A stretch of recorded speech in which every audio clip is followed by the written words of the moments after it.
Hi everyone! This is Shopping Apps Tips PH at welcome sa aking YouTube channel. Sa mga hindi po nakakakilala sa akin, ako po ay gumagawa ng tips and tricks about Shopee. Kung interesado ka sa ganitong klaseng content, kindly consider to subscribe my YouTube channel para updated ka sa aking future uploads. Ang pag-uusapan po natin ngayon ay paano mag-upload ng product sa Shopee na siguradong hindi madidelete. Kung gusto mong malaman, keep on watching. Pumunta lamang po tayo sa ating Shopee, then i-click ang Shopee app. Pagka-click ng Shopee app, pumunta tayo sa Me button. Pagka-click ng Me button, pumunta tayo sa My Shop button. Pagka-click ng My Shop button, pumunta tayo dito sa My Products. Pagka-click ng My Products, i-click natin itong Add New Product. Then, Add Photo. Click Photo Library. Click Recents. Ayan, ito yung i-upload ko, yung Beauty Vault Rejuvenating Set and Beauty Vault Maintenance Set. Yan. Take note lang po, make sure lang na meron na kayong naka-ready or nakahandang picture sa gallery nyo para pag mag-upload kayo ng products ay i-add nyo na lang. Tapos na tayo sa paglalagay ng products. Ang next naman ay product name. Ang name ng product na i-upload ko ay Beauty Vault. Beauty Vault Premium Rejuvenating Set and Maintenance Set. Ayan. So, meron po tayong at least 100 characters na pwedeng maging product name. Pero kung hindi naman siya 100, for example, 58 lang, okay lang din po yun. So, ayun, okay na tayo sa product name. I-next naman natin tong product description. Yung sa product description ay yung description ng binibenta nyong product. Kung ano ba to, kung paano siya gamitin, ganyan. Kung paano siya gamitin sa umaga, anong mga ilalagay sa umaga. Then kung ano naman ang ilalagay pag night, mga ganon. So for example, meron na kayong naka-reading description sa inyong notes, pwede nyo nang i-copy-paste yon. Since ako meron na, ayan, naka-ready na siya sa notes ko, ipipaste ko na lang siya dito sa product description ko. Ayan, paste lang natin para mas mabilis. Okay. Then, sa category naman ay make sure na yung product nyo ay akma na yun talaga ang kanyang category. Nasa tamang category siya. Since yung sa akin ay beauty products, ito yung category na nag-automatic sa akin, yung beauty sets and packages. Ayan, minsan kasi si Shopee na ang naglalagay ng ganyan, pero minsan kailangan natin siyang imano-mano. Ang next ay yung brand. Yung brand na binibenta ko ay Beauty Vault. Ita-type lang natin dyan. Ayan, Beauty Vault Philippines. I-click lang natin yan. Then, i-click yung Save button. Okay. Ang next ay yung Shelf Life. Ayan, 24 months yung sa akin. Pero kung 36 months, pwede naman ilalagay nyo lang dito sa Self-Fill option. 36. Then, pag okay na, i-click lang tong Save button. Yan. Ang next ay application area. Click lang.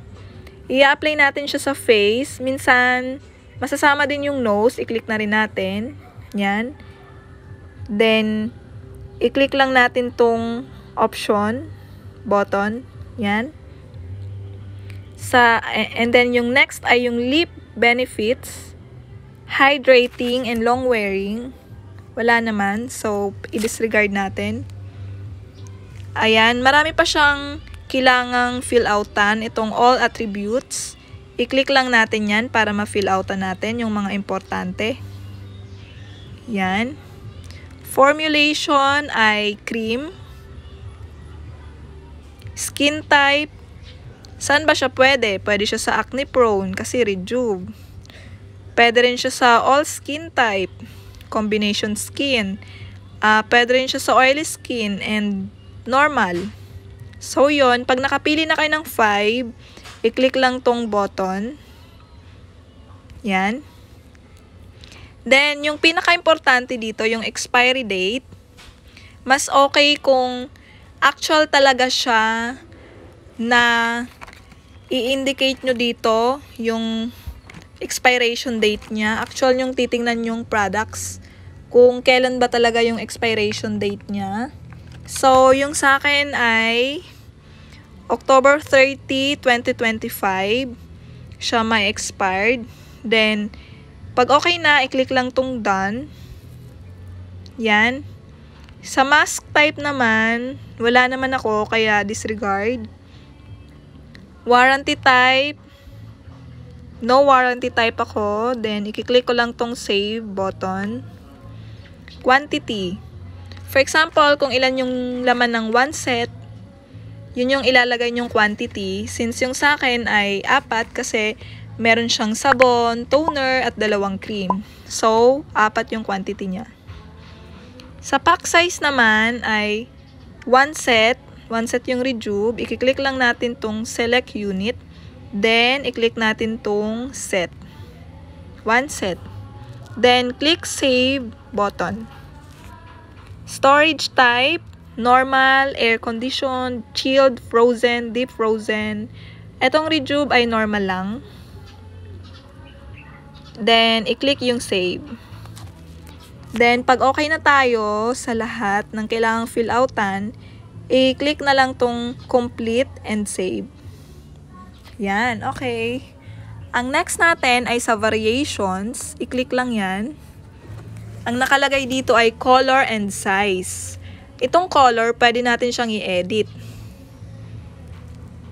Yung black and white, alisin lang natin. Then, mag-add tayo. Yan. Ang ilalagay ko dito ay rejuvenating. Then, yung maintenance. Yan. Tapos, i-click tong done once tapos na. Sa size naman, i-edit din natin. Palitan natin to. Mag-add lang tayo. Ang ilalagay natin ay set. Kasi 1 set yung rejuve. Yan. I-click lang yung done. Tapos, dito sa color, i-click natin yung rejuvenating. Then, i-click din tong rejuvenating. Itong may plus. Yan. Tapos, pumunta tayo sa photo library. Then, i-click natin yung products, yung rejuvenating. Yan. Ayan. Isunod naman natin yung maintenance.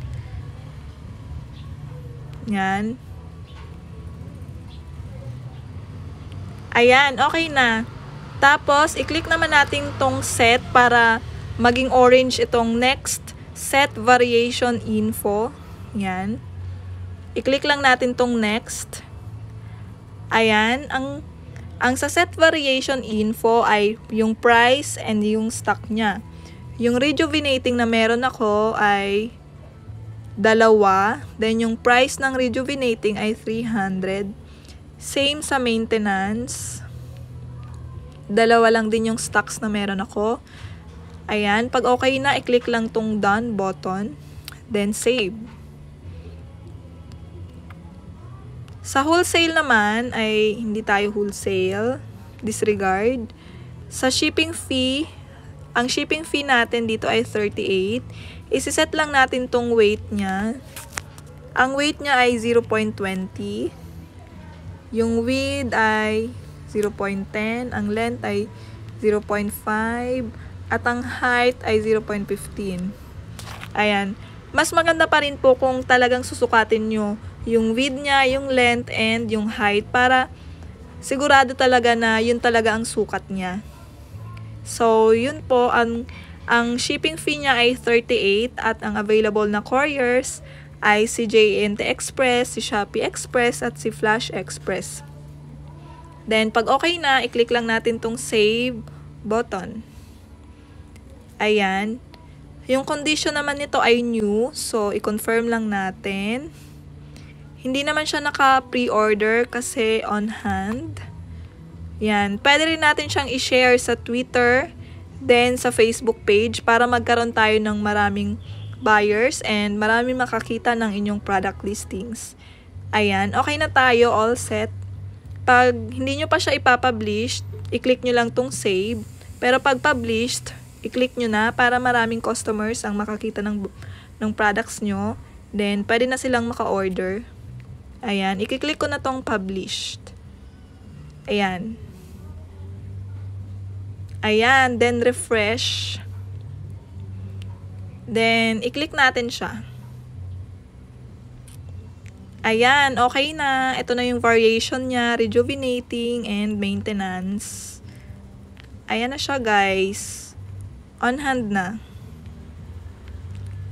So, that's it for today's video. Sana meron po kayong natutunan. Thank you for watching. Bye-bye!